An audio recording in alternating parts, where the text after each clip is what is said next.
I think maybe their goal with that character was she's got the shaved head. She's like a little androgynous. I think they were kind of trying to use her to maybe bridge a gap. And I just think it was weird because I like purposefully leaned out for for that Yeah. particular scanning. Um, and they just didn't use my body. Like, and this might be like a bit TMI, but like those aren't even like my breasts. Like that's not even my body.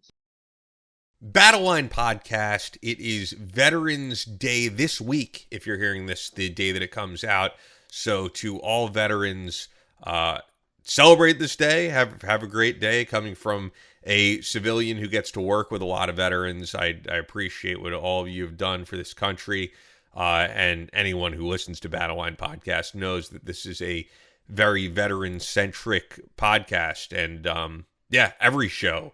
I feel like we salute veterans and what they do. Even the shows that aren't related to veterans, we bring up on the shows that Don Dokken is on and that type of thing. With that, before we get into everything with Jade Struck, before I get into some of the stuff I wanted to talk about regarding 4 years of Battleline Podcast, I want to give you kind of a recap of some of the cool stuff that we've done. I want to talk about Ned. Now, a lot of you guys are taking all different types of supplements. You may be taking protein supplements, a multivitamin, but are you taking anything specifically for your brain health, for your brain function? Are you taking a good supplement for sleep? If you're not doing either of those, I think the best supplement that you could be taking, which is a combination of those two, it's a nootropic, it's a great sleep supplement, great for mood, is the Ned Brain Blend, because it's not just a nootropic, it's also got CBD, which is going to help with sleep, which is going to help with mood, it's going to help with depression, any of that, and even more serious things in terms of the Brain Blend. Guys coming back with traumatic brain injury, this is doing amazing things for them.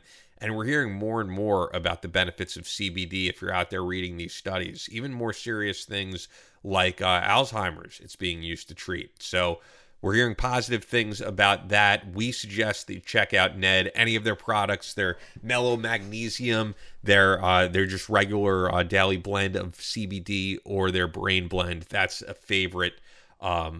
Their balm, their with menthol, man, so many great different products from Ned that we suggest that you check out. So go to their website. Some of their stuff you could find on Amazon, but you're going to get the best deal through us, and you're also supporting the show when you go to helloned.com/battleline. Go there right now. That's helloned.com/battleline, helloned.com/battleline.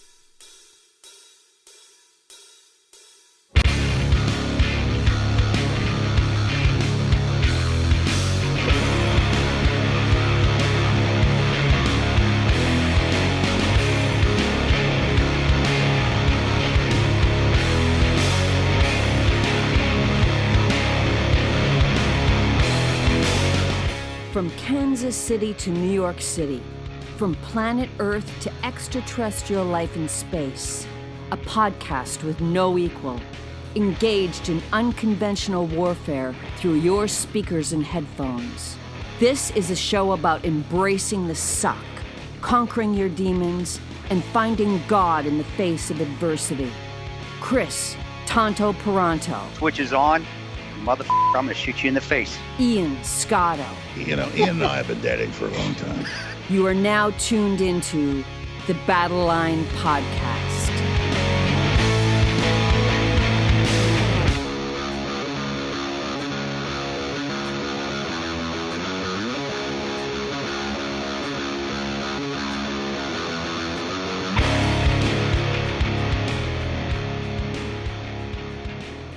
The switch is on. Battleline Podcast. I hope that you are all enjoying this week and about to embark on enjoying your Veterans Day. Once again, we salute all of you who have served.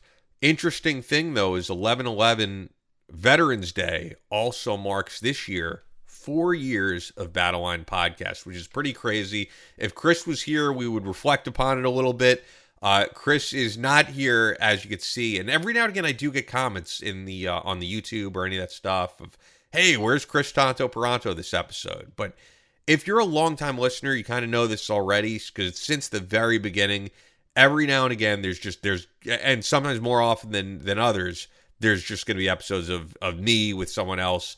And the reason for that has been Chris's bread and butter are his speaking engagements. I mean, that's what's paying the bills, more so than this podcast. We are not becoming millionaires off of Battleline Podcast. Hopefully one day. I mean, the trajectory is going very well, and that's why we're still able to keep this going after 4 years. But Chris cannot turn down those speaking engagements. Those are what supports him and his family, and he's great at it. He's got a great natural ability to tell his story and to engage and encourage audiences when he gets up there and speaking with corporations and other people. So, I mean, long story short, that's why a lot of the times you're going to see episodes that are just myself. And it's always going to be that way, but it's great when we're both on here. But yeah, reflecting on 4 years of Battleline Podcast, I wrote down some notes because I wanted to make sure I had the timeline right here. And I do often get asked, like, how did this podcast start? I think people mistakenly think that I just went up to Chris and was like, hey, do you want to start a podcast? And I wanted to, like, ride his coattails or something. And that's truly not the story at all. So I'll try to go way, way, way back to when I started in radio, back in the olden days. 2006 was my start at radio. I had transferred to Hofstra University over from Temple University, and they had a great radio program at WRHU Hofstra, the flagship station of the New York Islanders, also #1 rated Princeton Review station. And yes, I did always get told, hey, you have a great voice for radio. Why don't you do anything radio related? And I had no idea what I wanted to do with my life. So that kind of led me into that. And I mean, also having just a love for music. And I started to grow a love for radio as well, for all different types of shows like JV and Elvis on 92.3, which if you know about that show, JV recently passed away, so RIP to him. Shows like Andrew Wilkow, I got to become a friend of Andrew Wilkow.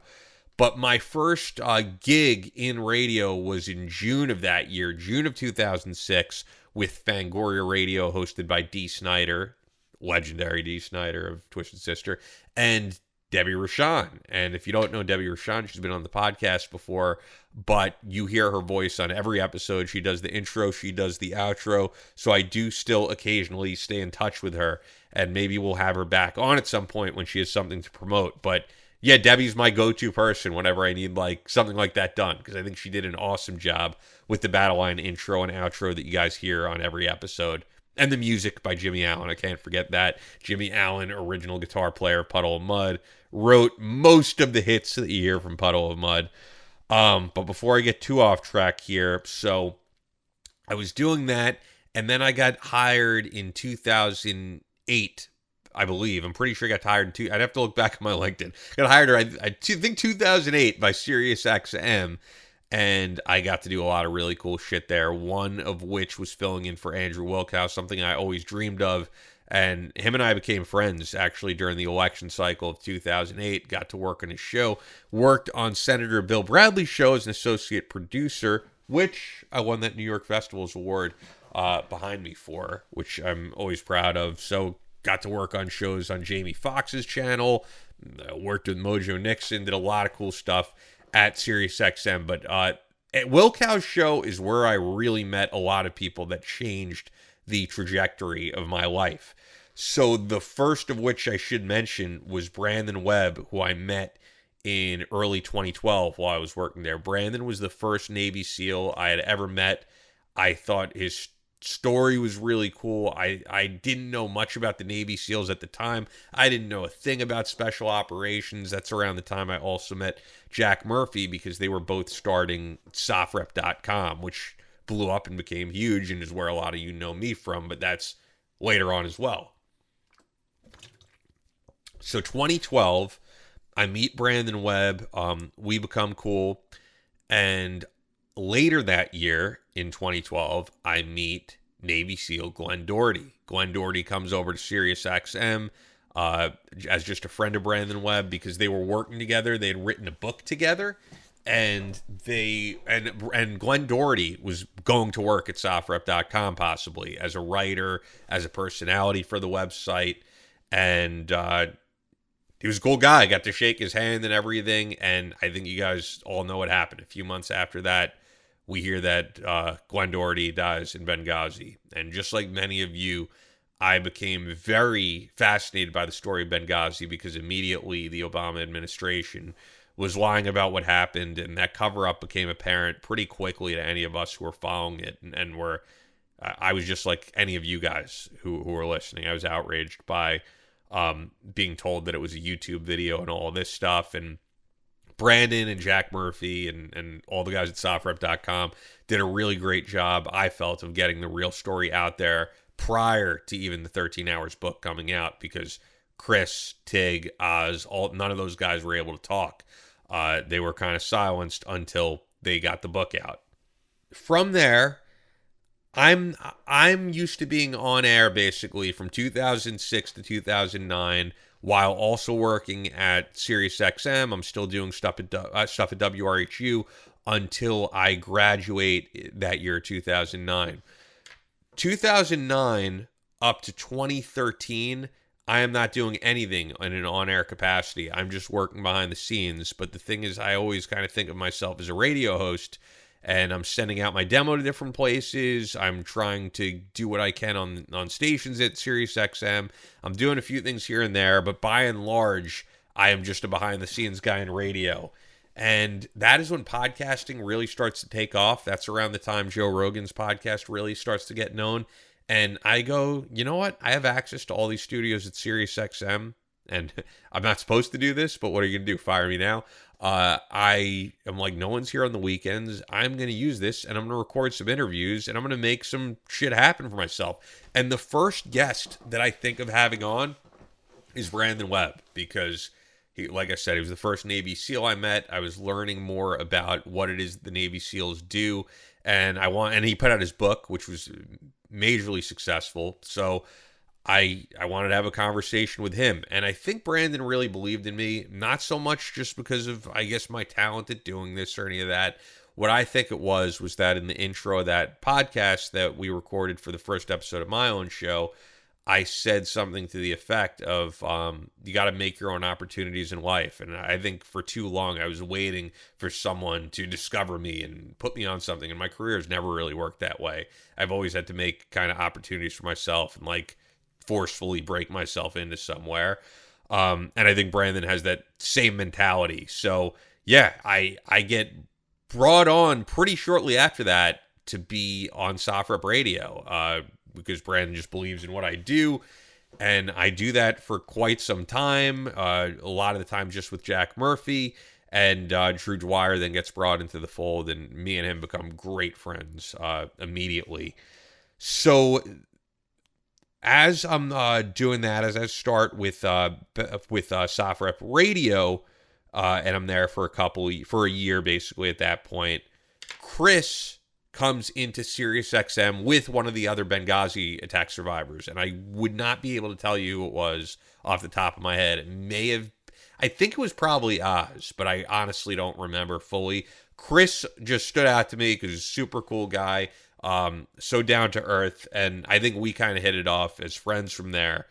And I was kind of starstruck and in awe of these guys, even after meeting so many people I had, because I learned so much about the Benghazi attack. But then in 2014 is when that 13 Hours book came out, and they were doing all this media, and like we were finally getting the real story of everything that came out from the time of the attack to the whole timeline straight from these guys.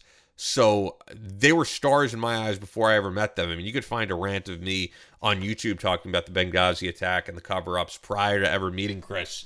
So this isn't something that I became of interest to me after meeting him. It was of interest to me right after the attack happened. So Chris became really like a fixture on the Will Count Majority on SiriusXM. So we spoke every couple of months. He would be on there. And then I brought him into the fold on SoftRep Radio, myself and myself and Drew Dwyer, because I think Chris was kind of reluctant to come on at first. I think some of that may have been the animosity that the guys at SOFREP wrote Benghazi the definitive report prior to them putting out the 13 Hours book, and in many ways they felt like this is not the definitive report. You never spoke to us, and I understand that from their perspective. But once they got the book out, and Drew Dwyer being a friend of Chris, he was kind of brought into the fold, and yeah, Chris became a regular on SOFREP Radio as I was hosting there. Fast forward then to 2019, I leave SOFREP Radio for several reasons. If you want to go back to the episode we had with Brandon Webb, I detail a good amount of that. And I still stay in touch with Drew Dwyer. Drew Dwyer is no longer with the company prior to me leaving for various reasons. And when I leave the company, I decide I want to take a trip to Arizona to go visit my friend George, and another one of my friend George's who actually just got married and occasionally listens to the podcast. And we went hiking in Sedona, which was an awesome experience. I get back from that trip, and I get a call from a guy that we know named Ben. I don't know if I should say his last name, so I won't. We call him Ben YPD, and he is the first person who hears of the death of our friend, Marine CIA contractor Drew Dwyer. And Ben hears about this first, about the heart attack that he had, and I'm the first person he contacts because he's trying to get in touch with his wife. So I get a call from him that just says Drew is dead. I'm kind of shocked. Drew Dwyer, and he's like, yes, I need his wife's contact. Send it over to me, that type of thing. And so once I get word that I'm allowed to, speak about this, the first person I think to call is Chris, because Chris was also a great friend of Drew Dwyer's. And Drew was immediately like a friend to me, man. He was such a warm guy for people who got the chance to know him. And for those who heard the podcast that we did together, I mean, anything you could see of him, that was really him. He was as authentic as it gets.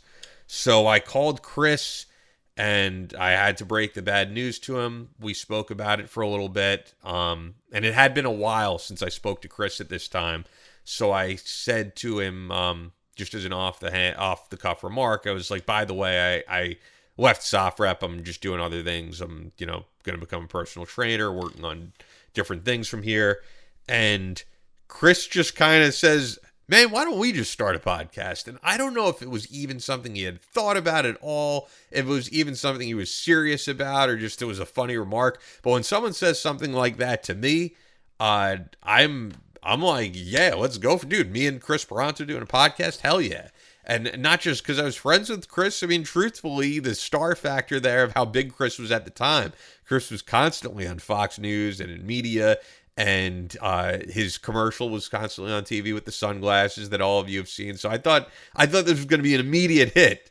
But little did I know, Chris was like, I'm taking a break from doing all other media, which would have brought this over the top a lot quicker. But it is what it is. It's been a longer road to get to where we are now, but it all goes down the way it's supposed to. But that's how it started, 2019. And if you guys listen back to those shows, I think we've improved tremendously.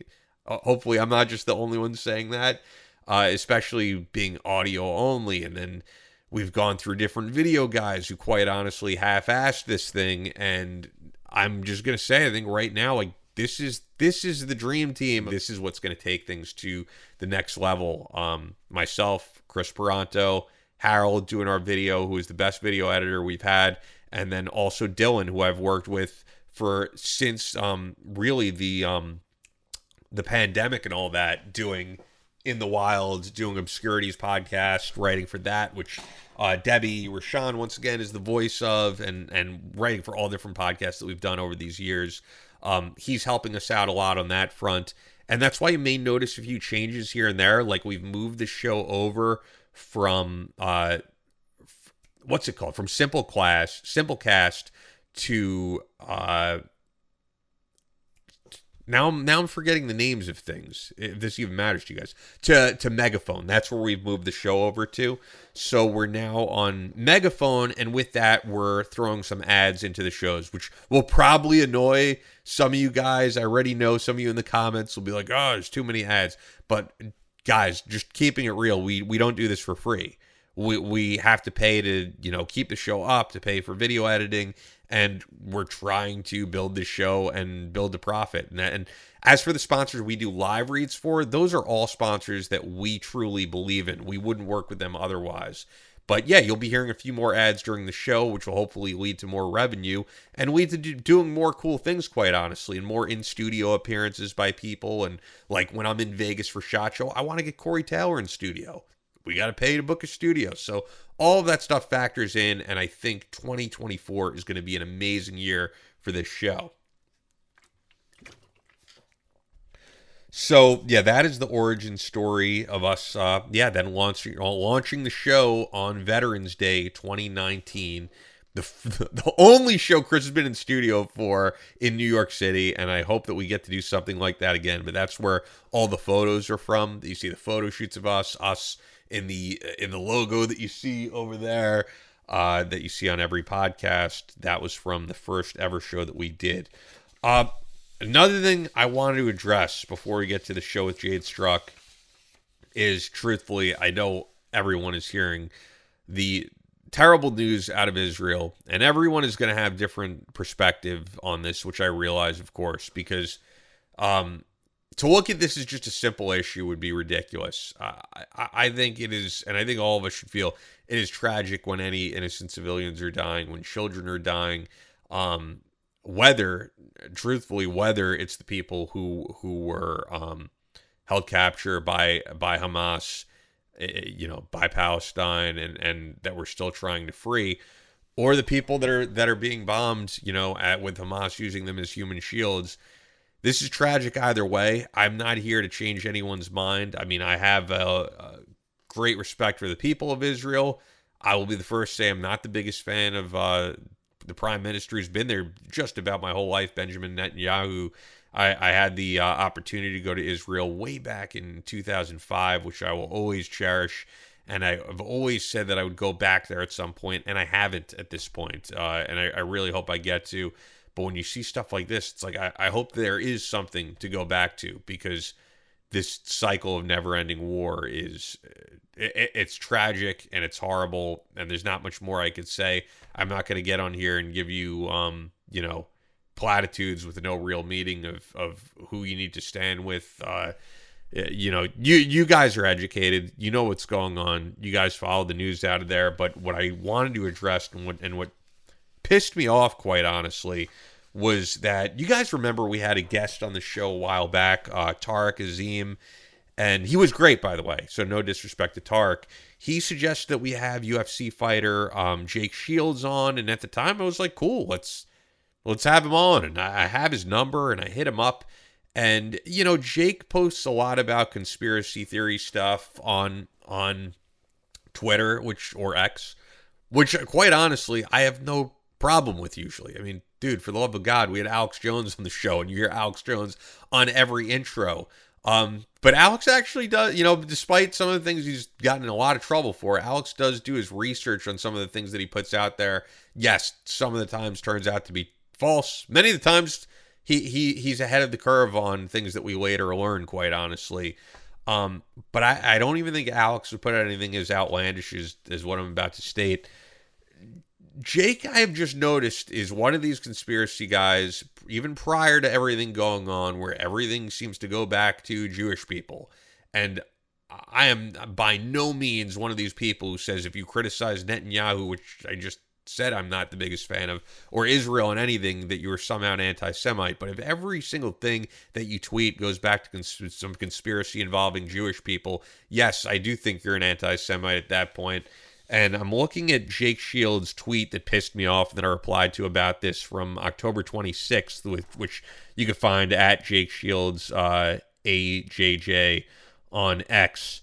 Many of you are likely confused why American, he means America, is about to fight World War III for Israel, but this man is why. And then he posts a picture of Jeffrey Epstein. To say this pissed me off, I don't even know what to say about it, because I think people just write stuff on Twitter or X just to incite people, does he really believe somehow that America is fighting on behalf of Israel for Jeffrey Epstein, a guy who's been dead? Like, I know that there's some type of ties between Jeffrey Epstein and, and special forces in Israel and that type of thing. You could tie Jeffrey Epstein to a lot of people, quite honestly. I don't know if every single person who visited his island knew what he was engaged in. But I don't know, Jake, like, are you trying to tie every single Jewish person, Jewish American, and every Israeli to Jeffrey Epstein? And we're about to go to a war where, or be involved in a war where hundreds and thousands of civilians may die, and it's going to be tragic either way. This is somehow tied to, I don't know if you really believe that there's any tie to Jeffrey Epstein. I think that this is just what boosts your significance on Twitter and your followers and incites people, because I mean, I've heard ridiculous theories. This makes absolutely no sense, and you haven't posted anything below that makes sense of it. And all I have to say is, man, like, when you post stuff like this, there's a lot of crazy people out there, and people may get killed by some of the stuff that you post, because there are actually a lot of idiots out there who will believe some of the stuff that you're writing. So, yeah, I mean, look, I'm a believer in total free speech, unless you're going to write something like threatening violence on someone out there. You can tweet whatever you want, but you should really think about this stuff first. And I don't think what I'm saying is hyperbole. It was actually Necro the rapper who pointed this out, but like Kanye West, right? All this anti-Semitic stuff he says out there. Kanye has more followers on Instagram than there are Jews on the planet. So, yeah, he has a lot of influence, and people out there hearing this, and like, Jake, you have a lot of influence out there. And I really wish you would ask yourself, are you using this influence for good, or are you just using this influence to incite people and to bring more hatred? Like, what good does this do? Do you have any facts behind these ridiculous theories that you're putting out there? And that's all I really have to say about it. That's all the attention I wanted to give to it. We have a great interview with Jade Struck that you guys are going to love. We talk about stuff going on in the firearms community. We talk about mental health. And it's their second appearance on the show, actually. If you want to go back and check out our first, that was way back on episode 95. But with that, before we get to this interview, Fort Scott Munitions is with us for every episode, and they are, as loyal as it gets, loyal to the core. This is all that Chris Peranto shoots with. If you take any of his courses that you could find over at tontosgearlocker.com, they're the manufacturer of multi-federal patented solid copper and brass CNC spun ammunition, which is designed to tumble upon impact TUI, their trademark in soft tissue. It leaves devastating wound channels for faster bleed out and quicker incapacitation. This ammunition was originally developed to innovate and improve on the standard of military-grade ammunition design. It was found that not only did the TUI ammunition outperform competitors in the self-defense industry, but it quickly became apparent that it will be a top contender for hunters alike. With the ammunition being CNC spun, the tolerances are some of the tightest on the market, ensuring that you receive the same results with each pull of the trigger. Fort Scott Munitions is available throughout privately owned businesses in all 50 states, but you can get the best deal through us when you go to fsm.com and you use the promo code Battleline. You're going to get 15% off. And look, if you're ordering ammo in bulk, if you're ordering some of their t-shirts or just a bunch of stuff, that 15% comes in handy. So use it. Get the best deal once again at fsm.com. Promo code Battleline. Only available to listeners of the Battleline Podcast. Fort Scott Munitions is a proud supporter of Chris Peranto, Battleline Tactical, and the Battleline Podcast. With that, without further ado, the very beautiful and badass Jade Struck. Battleline Podcast, just myself hosting this episode. Jade Struck was last on with us for episode 95 2 years ago, if you guys want to dig back to the archives. And then I also put together an episode called the Badass Female Guests episode. That was episode 116. We featured you on that. So Jade Struck, competitive shooter, firearms instructor, influencer, model. And I was honestly just thinking we haven't had you on in a long time, and it would be cool to get you back on. So I'm glad I was able to do this. Yeah, thank you. And it's funny because I haven't done like a podcast in forever. And Rue and I are developing a bunch of stuff, but I was like, oh my gosh, I feel like a little out of practice. But I remembered how easy you were to talk to. And I was like, we'll be okay. We'll just like grease up the wheels and just spend a little bit. Yeah, I agree. It's funny because I feel like I would just from social media, I follow what you're up to. I think you follow what we're up to. So I feel Mhm. like I know you, even though we've never had a in-person conversation. Although I was thinking about this, I don't even think you realize this. The last time I was at SHOT Show was 2 years ago, and Mhm. I've never met you or Rudy Reyes. Your boy, is it boyfriend, fiance? I don't even know what the. We just say we're married so that we can just postpone the actually having to do it for Okay. until like we're free of our work schedule, which is insane right now. So he's my Okay. fiance. Yes. All right. On that note, No, you're I've good. never met your fiance or you, but the weird thing is, I saw both of you guys at SHOT Show, and I am not the type of person who, if I see someone, isn't going to say hi, because I hate when people will text me or something and they'll be like, "Hey, I saw you here," and I always feel like, "Why didn't you say what's up?" But in my case, the reason I didn't say anything, I walked by one of the many booths you were at a few times, and Mhm. every time you were shooting something, you were talking to a camera. So it was like, I'm not going to interrupt this. But Thank if you you. were just hanging out, I would have said hi. And then Rudy was in a conversation with all these other people, and it was just that type of thing. So I've Yeah. never had an in-person conversation with you guys. Hopefully this year at SHOT Show it will, You're or this going. coming year it will happen. Yeah, I'm Awesome. going for sure. Great. Yeah, we'd love to link up with you guys. It's just always so insane. And like I tell, we're actually going to Vegas in December for you too. They're playing at the Sphere. Oh, we've been talking about that. I want to go to the Sphere. You Well, gotta I'll probably go. go while I'm there. Yeah. Yeah, yeah. And we're gonna go in December. And I was like, I hate Vegas. Like we're going in January, like, but we're gonna go again. And it's just so insane. Like, SHOT Show is just so crazy. And you get to catch up, but and it kind of sucks that like the only time that everybody gets to be together is like we're all working and it's this massive event. And it's like, such a far distance to get anywhere. And so maybe we'll get to link up with you guys this year. But we don't usually go out, so we'd have to see on the floor. Yeah, I said this on the last episode about Chris, and it pertains to you too. Honestly, it's a different experience for you, and Chris, than it is for me.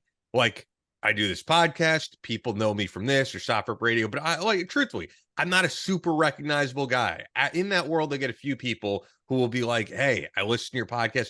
But I'm not getting stopped everywhere. No one really cares about interviewing me. So I kind of just get to walk around and do my thing.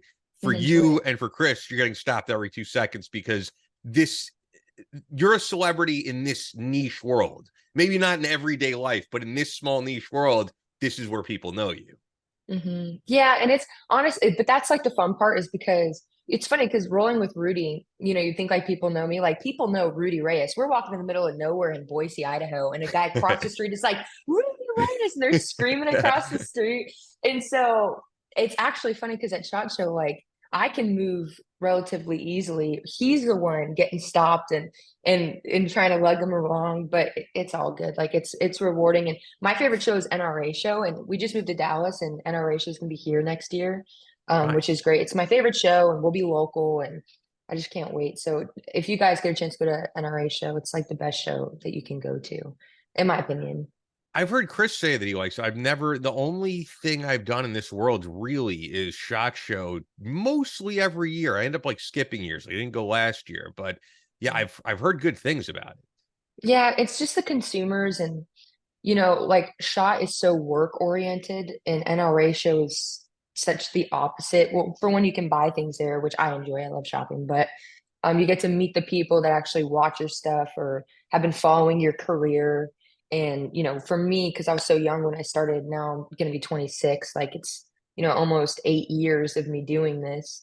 And so to hear people like, I followed you from the beginning when you had pink hair, and I'm like, oh my gosh, like that was ages ago. And it's just cool to meet the people that also you interact with online because not a lot of people can make it to SHOT because it's industry only.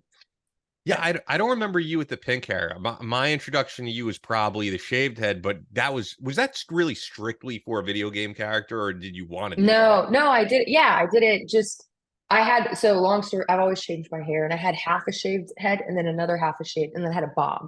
And so I was like, this is too much. I was like, and eventually I'm gonna have to shave the whole thing off because I can't deal with like half and half. I'm like very particular. Like if I'm missing a Yeah. nail, they're all getting ripped off. So I shaved the whole thing. And then with Call of Duty, they were like, hey, we want you for this photo shoot. They may want to make you a character. I was like, that'd be great, but I'm not changing, what I'm doing. And we're going to go do the thing. And we did it and it was great. And they were like, yeah, we want you to do it. And luckily I was in LA at the time. But they did not use my body for my character.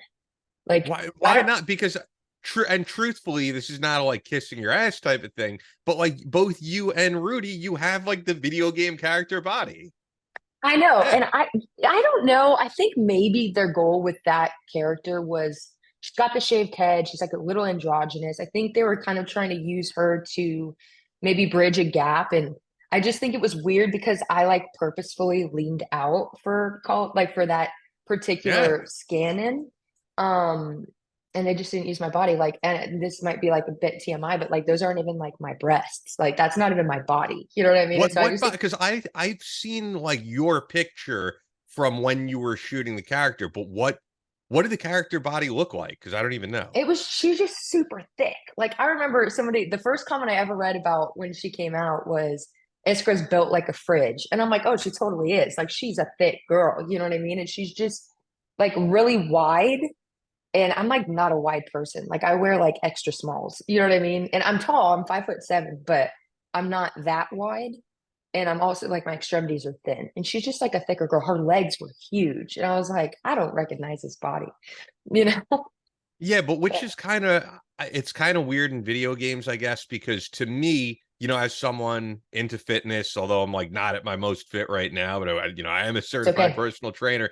You Mhm. have like, and I think for a lot of people, an ideal women's fit body, and people do see the stuff on Instagram where truthfully, it's becoming more and more commonplace. Is a bunch of women on gear, which is taking male hormones and Right. like I think some people who just don't have the knowledge look at that and they're like, wow, can I look like that? And no, unless you're on a massive amount of drugs as a female, you cannot look like it. It's not humanly possible.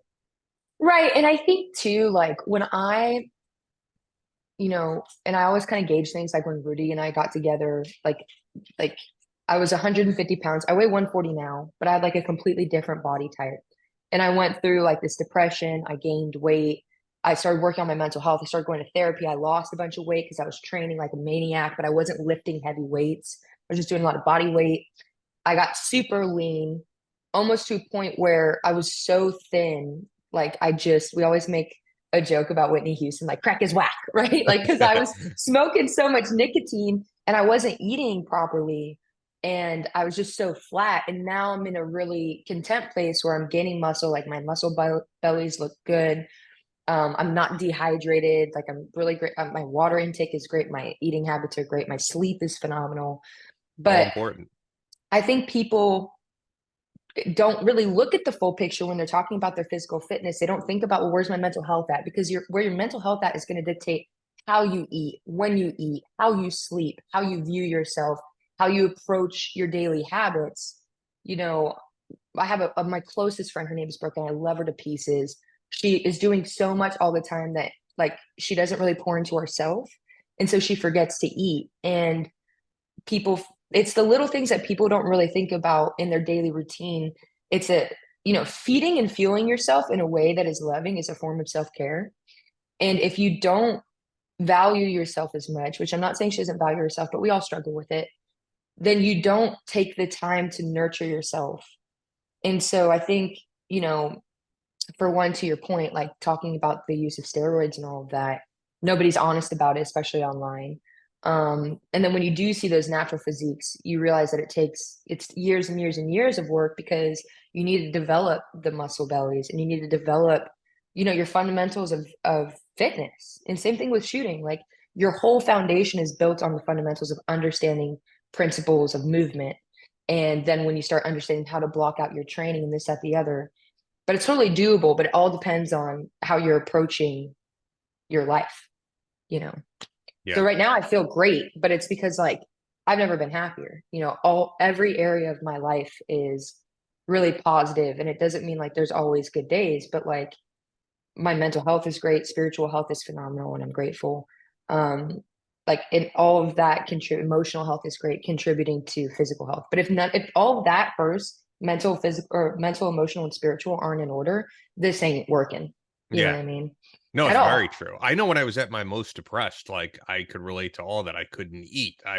I would go to the gym, and after 10 minutes I would tap out. I would just I'm not in the mood to do this. So yeah, all of it connects with each other. And Uh, it affects too on, just the last thing I'll say is like yeah, it's fine.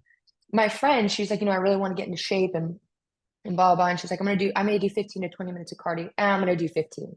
And it's like that, those 5 extra minutes, those 3 extra reps, like those 5 extra pounds in your weights, like those are going to be the things that make the difference in your results. And so I think it's a mindset of short selling. We go to the gym so that we can invest in ourselves. But when we get there, if we're not feeling right, we shortchange ourselves in the investment. Yeah. And it's like, it's every decision, and small or big, impacts the overall picture. So it's like we have to be really mindful to push ourselves if that's what we want. And we have to like negotiate on it, but we can't let the the discouragement take that place of making that decision. We have to be thinking more clearly. Yeah, I agree. Just having like positive self-talk, all of that is important. Hmm. So I wanted to get into like what you're actually up to now because yeah, 2 years ago, and it was more than 2 years ago, I wasn't here. I remember I was temporarily at my parents' house. We didn't even have video, it was just an audio episode. So a lot has changed here for us Hmm. for the better. And then for you Struck Society is new from the last time that we spoke. So you're Hmm. on to like all different ventures for people who follow you on Instagram, and for people who don't, I can see there's a lot going on with your career with shooting and also with instructing, competitive shooting and instructing. Yeah, I haven't been competing a lot. It's funny because I talk to my dad, and it's a very positive. Every time I talk to him, he's like, "Well, you need to be doing more." And I'm like, "Yeah, I know." Like, I haven't been competing a lot. We've been moving around a lot, but between Rudy and I's work, like we're very much so, my work is my work, but I help him a lot with his. So I would rather pour into my household than like go and compete right now, but I'm getting into long distance stuff. But no, I started Struck Society. I teach, everything that I find importance in. So we do like intro courses all the way up to advanced. I have a training app now that is linked onto my Instagram where I do dry Nice. fire. Yeah, and get people in. I'm like, listen, you don't even have to shoot. Like the app is completely dry fire. I do have training drills that coincide with the dry fire training there to take to the range. But we do a lot of like online coaching, mental coaching, just to try to get people to continue training. I think coming out of COVID, I mean, we had this whole thing happen since the last time we talked. I don't think that had even happened yet. Were No, we it in did. it? Yeah, because 2021, it was like Yeah. summer 2021. I actually looked back. People are still kind of coming out of that, which Oh is yeah. Oh yeah. surprising because we never stopped, but I think people lost a lot of confidence, but there's also a huge increase in women wanting to learn how to shoot, and a lot of new shooters. Like I'm from California. I teach a lot of classes out of California, so it's an excuse to go see my family too and Nice. teach my family. Yeah. And it's But, probably like here though, and because I'm in New York, where mm, California and New York, we're both very limited on what you're even allowed to shoot out there.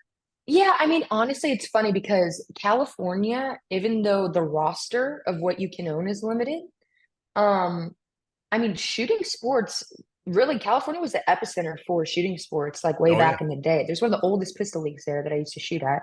And then And people also think of like the Navy SEALs base down there, and yeah, in Camp Coronado. Pendleton Yeah. in Coronado. Yeah, yeah. So, I mean, honestly, like there's a lot of options out there. The thing that California doesn't have is like the knowledge and the culture, right? So you get a lot of new shooters who have no idea anything about firearms. They pick up some, 357 revolver, and they're like, "Teach me how to shoot this thing." And I'm like, "Well, we should probably, if it's for home defense, we should probably look into like a shotgun, not to completely bash on your revolver, but they don't have a lot of knowledge of the culture of firearm handling, which is why like I started this intro course where we don't shoot anything. We just break down pistols of what they are, how to use them, ammunition, how to be safe with them, stance, grip, dry fire trigger press, what to do when you get to the range, how to lock your shit up at home, like just the overarching, this is a pistol and this is how you handle it, because they just don't have they don't understand the culture of how to handle firearms respectfully,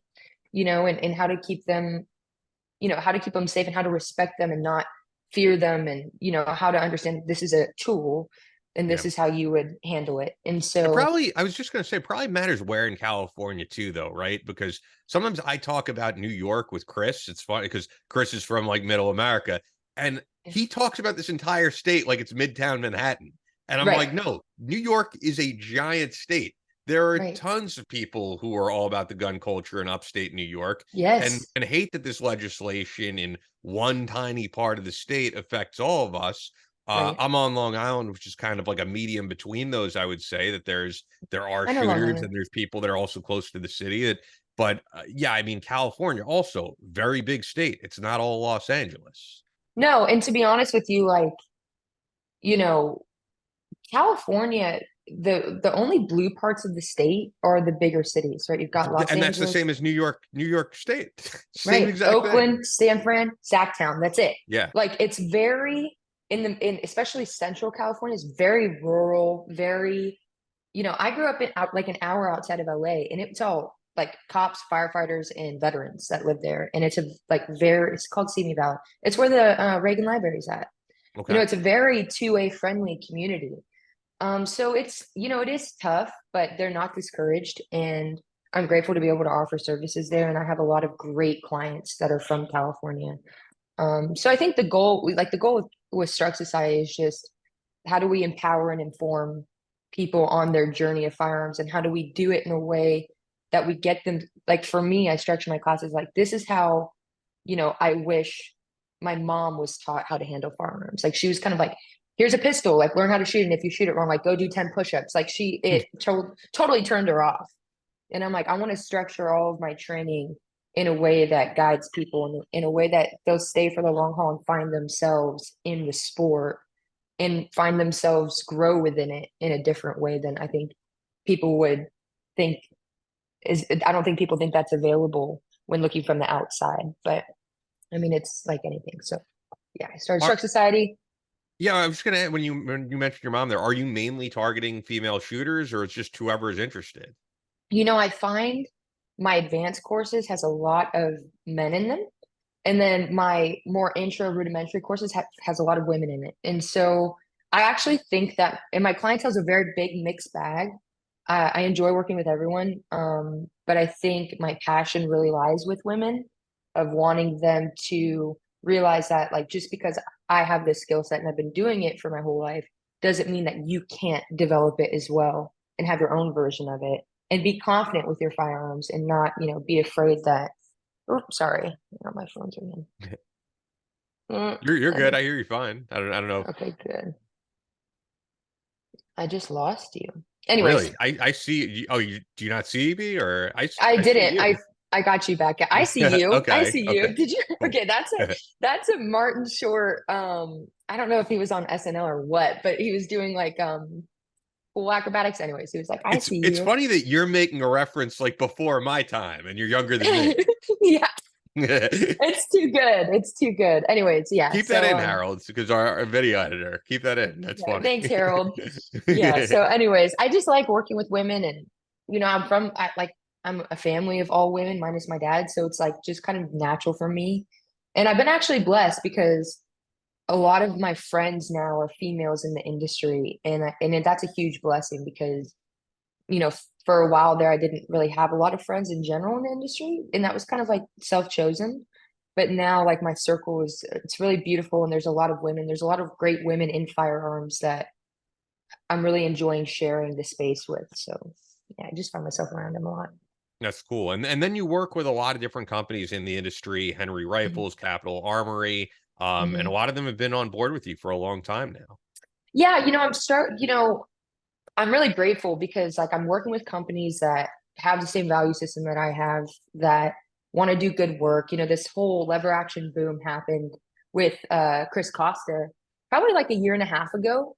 And I was grateful because after that, Henry was like, "Hey, we'd really like to work with you." And they're a wonderful company to work with, really represent American values and tradition. And then Capital Armory really cares about their clients, like suppressors. It's something that I really was kind of nervous about getting into in general, because everybody's like, "Oh, I don't want to be on the ATF's list." where Yeah. it's like, but it's like when you're doing it in a way that when you have somebody beside you that helps you through that process and kind of demystifies it and helps you along with it, it becomes less scary. So even for me now, like same with what I'm trying to do with Struck Society of helping bring women and build their confidence. Like I'm building my confidence in different areas of shooting sports and firearm accessories that I didn't really know much about before and kind of sharing that too along the way. So it's been really great. I'm really blessed. I work with a lot of great companies and work is great, you know. Yeah. Yeah, that's awesome because actually, I'm just thinking about this. The last time we had you on, I remember you asked you the thing, and we actually asked the same thing to Quentin Morgan about like the firearms influencer world and what that Hmm. means to you and everything. And I remember everybody I interview, like all the Hmm. responses. I don't know what it is. Like if it's other stuff in my life, I don't have a good memory for it, but this I do. Yeah. I'm always plugged into every interview. Like I'm not checked out while I do this.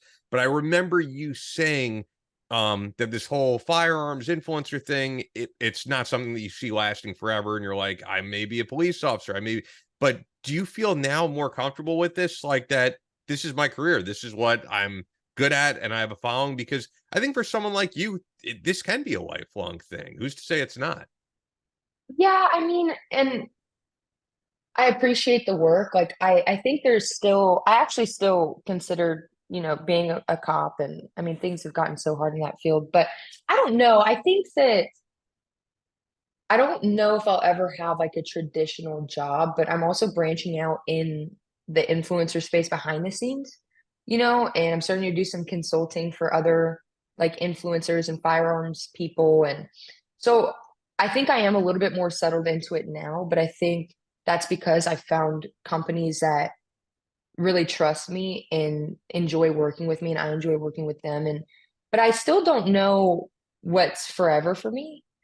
Um, and I'm kind of like now more than anything, I'm just kind of curious as to how things are going to, how things go and come along. And I mean, Rudy and I have a production company together and we're working on that and helping him with his business and whatnot. So there's a lot of things that I think I'd like to do. And I'm just kind of a little bit more open-minded. But I think for now, like the foreseeable future is I'm happy with the kind of work that I'm doing. But since we were last talking, I've kind of gone through different iterations of things and had some different things happen and a lot of things change. So I'm glad that those things did happen though, so I could kind of find my footing and find where do I belong in it. And I think Struck Society has been really helpful because the piece of working with people, I mean the whole influencing thing of like filming your own content and doing all of this crap, like it's very not really fulfilling because you're just filming yourself, editing videos of yourself, posting videos and hearing Oh people yeah. talk about you. Like it's too much me, No, you I know? agree. I mean, I would say when it comes to this, I love this aspect of it. I love interviewing interesting people. I love hearing their story. I personally, and some people love it, like I don't care about the social media route of it, but luckily, like we have a great video editor now who's able to make stuff happen, and it's doing really well. And I'll do whatever I have to do to make the podcast heard to as many people as possible. But Right. yeah, when I first started with radio, none of that was a thing because I started in 2006. So I was just Right. interested in what I did on air and having good interviews and Right. at the time playing good music because I was doing that when I started on early in radio. Mhm. But yeah, the social media aspect, I agree. It becomes kind of tedious, and that's not the thing that I like the most. And I mean, you're good at it though, because you do occasionally have like a little TikTok type dance thing on there with guns, and they're entertaining. I think the number one thing that I found is like not being afraid of trying new things. And like for me, I just kind of found like my voice, what I enjoy doing is like the teaching side of it. I tried the modeling thing for a while, and it was mostly because like I kind of like went down this rabbit hole and I was modeling for a while, but now I'm not doing any modeling and I actually love it. So I'm like happy that my hands are wiped of that for now. And just like shooting, like I think the thing that was missing is I kind of lost who I was as a shooter. Like I kind of fell out of love with it because I felt too much pressure because it wasn't in its proper place in my life. Like shooting when I was growing up used to be something for me. It was something that I did with my family, like I did with my dad and my sister. And it's something that I always really loved. And then when I turn 18, I get offered this job, I start working at this range. I start doing the social media thing. All of a sudden, like I'm like this little star thing happening. And And it just got really, it got convoluted, and shooting was really like my throw line to sanity throughout all of that. And then I got out and like, I just lost where shooting fit in for me. And so now, when I work, I go to work, but then there's days that I go to shoot and train and I'm not filming anything and I'm by myself. And I used to not like training alone. And now I really only can train alone. And so then it's a very interpersonal thing between me and my craft and doing it because I love it. And then also remembering like, hey, I'm actually kind of good I know that there's potential for me to be good at this. Like I can still see the little spark of what kind of made me want to keep going forward in the first place. It's like a little bit of natural talent. So I'm like, I know that I have the potential for this. I just need to incubate that. And then when I have to work, I have to put work in its place and do that. But then when it's done, I have to be done with it. Yeah. And I have to compartmentalize the different things so that I can find where I fit into all of it, Yeah, So now well, I'm that's the happy. cool thing about, as you said, you don't know if you'll ever have a traditional job. I feel the same. I think having a traditional job just sucks, and I've done it Yeah. many times on and off, even while doing this podcast. Mhm. But that's kind of the cool thing about having your own route with what you're doing. You get to set aside time for instructing, set aside time for you and Rudy, set aside time for fitness, and yeah, Yeah. and kind of make your own schedule. And for some people that doesn't work, but if you're Mhm. a self-determined, self-motivated individual, you're going to find a way to get it all done on your own time and not have to, from 9 to 5 be somewhere where you don't, it's very hard to structure all those things around also having a full-time job. Yeah. And I think too, like what was important for me was getting back out into the community and like remembering, like I went to a competition when we were in South Carolina, just one, like, it's not, but I forgot what it's like to be back around a bunch of shooters and not like famous shooters, not brands, just like shooters that do it because they love it. Some of them are great, some of them are not, like, but we're all here because we love shooting. And I think I needed to just like remember who the people I'm a part of are, and they're people who like to like, you know, cook up some barbecue in the parking lot and have a beer after they shoot and listen to some country music and like go home to their family and then they go and they do their thing. And I needed to remember what shooting really was about, not just me and my training, not just me in the industry, but like me in the community. And then and appreciate it. You know what I mean? Yeah. I do appreciate, this unique position that I've been put in, and I don't want to waste it. Yeah. No, it's well said. And I do understand getting burnt out with things, especially when it's something that was your hobby that turns into your full-time job. And yeah, Yeah. it makes sense that you'll get burnt out of something like that. Actually, I think the last thing I wanted to get into was just that the week this goes up will be Veterans Day. I know you're kind of in the Awesome. same space as me, as like you and I are both not veterans, but we're both very connected to this community. For you, because of Mhm. Rudy Reyes, but also because your friends and colleagues with a ton of different veterans. So yeah, Yeah. what does this mean to you? You know, like we're very into history, and I love America, and I grew up patriotic. Like my dad was a cop, my mom's a firefighter. My grandfather, who's on his way out, was a Marine, and my mom wanted to be a Marine, but her dad told her no, and Yeah. which is kind of funny because a lot of my Marine friends are like telling their kids, "Don't be a Marine right now."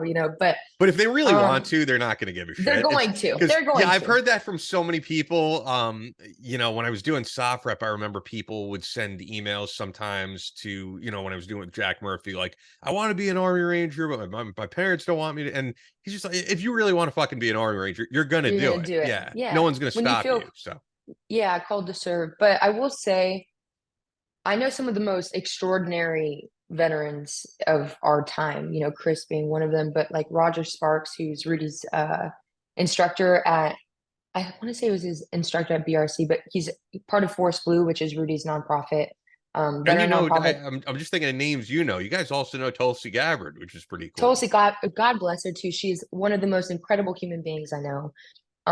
Which we would love to get her onto Force Blue as well. But I'd love to get her just on this podcast. well, I will talk to her for you. I'll talk to Yeah, I've her for you. tried. Okay. She's wonderful. I mean, she's so busy, but No, I just know some of the most incredible individuals who are also veterans and war heroes. And I just don't like in our house, every day is Veterans Day. And I think that that's the way that it should be. Americans are very blessed to be in the greatest nation that's ever existed.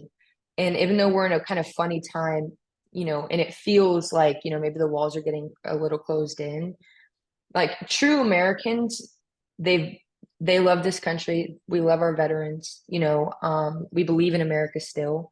And I just feel like, Veterans Day, like God bless all veterans and that we celebrate them on that day. But I also think that we celebrate them on every other day, and without them, I don't even know where we would be. But I'm grateful, Yeah. for all of Yeah. them. That's well said. It's better than anything I could have said. But I fully agree with you. I feel blessed to be able to just be colleagues and friends with so many guys out Me there. too. I don't know about you, but I'm not one of those people because a lot of people come on when we have someone who's not a veteran and they'll always be like, my one regret in life is that I didn't serve and I wish I would have. I don't know. I don't think it's worth going through life like that with regrets. I ended up, choosing this path that I'm on now, and I'm just blessed to be friends with those guys. I didn't Yeah. serve, but I don't need to apologize for it. Like Yeah. I fully respect what they did, and because of them is the reason that yeah, we get to do what we do. And I think that a lot of us are called to serve, and that doesn't always mean serving in the military. That doesn't always mean, serving in police or fire or EMT. I think the number one thing is if you feel called to serve, it doesn't matter the regret that you have of not doing a particular avenue, but still find a way to serve your community. And if you regret not being a veteran, which I know you don't, but like if a listener regrets not, signing up and serving their country, like serve veterans. Do Yeah. what you can for the community. Because to be honest with you, the only people that are really supporting the veteran community are veterans and their families and people that love them. And you know, it's not our government. And we're Yeah. not getting, aid from these other places. It's just really, if you want to contribute to helping them, then get involved in some way. There's plenty of veteran nonprofits. There's plenty of organizations that want to help veterans. And there's plenty of things that we can do, like with what we have. We don't need extraordinary, you know, means, and we don't need really much of anything, just time, like, putting time into service and to helping, those in our community, especially those that are struggling, um, is service, and I don't think that it needs to be defined by, just one thing. Yeah, and especially now at a time like this, I think more than ever, veterans do feel like they're being left behind. I mean, maybe not more than ever, because I know Vietnam they experienced to a whole another degree. But Right. yeah, even just for me, when you hear about, no matter how people feel about them, we've discussed the Ukraine stuff on here, Israel, and I understand all sides of these conflicts. But when people hear like multi-billion-dollar spending package after multi-billion-dollar spending package, and we have a giant VA backlog. We literally have veterans killing themselves in the parking lots of VAs. Like, how is Mhm. there not money to care for all of these guys? It's astounding, really. Yeah, but I think, a lot of, I think a lot of, I mean, veterans really struggle, but so do a lot of people with like purpose and community. I think a really big issue that we see, at least with the work that we do with Force Blue and like with the small work that I do, but the large amount of work that Rudy does in the veteran community is that lack of normalcy with a community of people that you know and love that share the same value system you do. And I think like, you know, if we have any veterans listening that are struggling, like finding your group of people and really committing to making time to going and see them and continuing your PT plan. Like, I understand when your job requires that you be, is fit to a certain level that you do it. And then when the job's done, you don't, it's not necessary for your daily life, but it is necessary for your mental health. Yeah. And if that was a normalcy before, like if you get injured, Ian, you're fit, you're strong, you work out, you're a physical trainer or your personal trainer, and you get injured, and let's say you get in a horrible accident, you're bedridden, and then miraculously get through it, and then they're going to start you on a plan. Your plan includes you training the exact same way that you did before, but even more so because your body remembers it. And because you did it, that's going to streamline your healing process because you pour this time in. Our bodies don't forget the work that we pour into them before. Like just Yeah. because we get down, we get busy, this, that, the other, our bodies still require the attention that we used to give it. And so does our emotional self. And that comes through community a lot, like with what I was talking about with shooting, is needing to remember the community that I'm a part of. You know, they did the science experiment, and I forget what it's called, and I'll make this super quick, but they That's had this fine. rat. I'm Thank not in you. a rush. Yeah. They had this rat in a cage, and it was by itself. And they had two water bottles. One of them had heroin, the other one had just normal water. And almost always, in a very short amount of time, the rat would go up to the bottle with heroin on it, overdose, Yeah. and die, right? I remember hearing about this. Yeah. But then they built another experiment of another side of the can you hear that rustling? No, you're good. Okay, good. Another side of the thing. And they had what they made was like rat paradise with, you know, spinning wheels and obstacle courses and mazes and an abundance of food, but more than any, and they still had the heroin drip and they still had the water drip, but they had a ton of rats. It wasn't just one stuck in a cell. And what they found was in this, you know, rat utopia, that whenever they would go and like some of the rats were curious and they could try the heroin drip. And but they found that other rats, when they saw that one rat trying the heroin drip, would pull them away from it and bring them back into the community and get back integrated and not go to it. And none of them became addicted to the heroin. None of them overdosed on it. And they would support each other of not going back to the heroin drip. And what that proved was, you know, community and social support are hugely important to us as social beings. And we see a lot of depression and mental illness come out of lack of community, and not just a lack of community of, you know, people in the world that you don't relate to, but you need your community of people that you cut your teeth with, that you were overseas with, that you worked with, that you bonded with, you know, that everybody lives everywhere different, but we need to make the effort to get, you know, set aside some money if, you know, we're a little strapped, like save up, but go and see your homies and refuel your social tank with the people that you love that understand you. Because we see a lot of addiction issues in our community. And a lot of that has to do with the lack of community and also the, you know, hardship of going through and kind of unpacking and situating the trauma. But the best place to do that and the best way to start doing that is to get back with the people that understand your trauma and don't judge you for it, Sure. that you can communicate with, that you don't feel like an alien. You know Yeah. what I mean? And I mean, we see it with Rudy all the time. Sometimes he'll get down and we'll get back with his homies. And like, he's like re-energized and re-brought to life. Like even men like Rudy Reyes get down and need his brothers. Yeah. And we prioritize that, you know, because we both know that we're social people and that we need our community, you know. Yeah, it's very true. Even if you're not the most social people, you need to be around people. You need to, and as you also said with the exercise stuff with PT, yeah, a lot of veterans do get down because they're like, I stopped doing PT. I stopped any of my physical training. So yeah, all of that is extremely important and just striking a balance in your own life. I think it's all very well said. Yeah. So yeah, once again, at Jade Struck on Instagram, at Struck Society on Instagram. I'm really happy we're able to do this again because Thank you. there's always people I want to bring on multiple times. And you came to my mind, and it's just the amount of new people we want on, and every now and again doing a guest free episode. It's hard to balance it all out, but it was cool to do it at this point because you have so many new things going on and hopefully new people who want to shoot with you. Is it, and actually, last thing I'm wondering, is it mainly in Dallas that you're teaching? Like, are you going to be all over the country? I'm going to be teaching, you know, I do classes in Florida, down in Miami, I do Dallas, and then I do California. Like those are my three hubs. But traveling to teach is kind of hard, you know, like Yeah. it's hard on the body. And so I'll be teaching a lot out of California or out of Dallas. Um, but then I'll also like do special requests. And I don't know, I think I may in Vegas do some private classes. Like generally speaking, if I go places that I'm not like putting on courses, I'll offer privates there. So I mean, I travel around to teach. Most of my stuff will be out of Dallas, California, and Florida. Cool. Those are all Yeah, cool places too. I love thank you. Florida. It's funny. I think the last time you were on was around the time I was thinking of moving to Florida. The reason I never did is because it actually has to do with community, of like being here near family and friends. At some Yes. point, I would still love to, but I agree. All of that is very important. But yeah, check out Jade's stuff, and if you're thinking of shooting, check out her schedule, where she'll be. Thank you. Anything else before we wrap this one up? Nope. Thanks for everything, Ian. So good to see you. Oh yeah, thank you, and hopefully I'll see you at Actual Shot Show.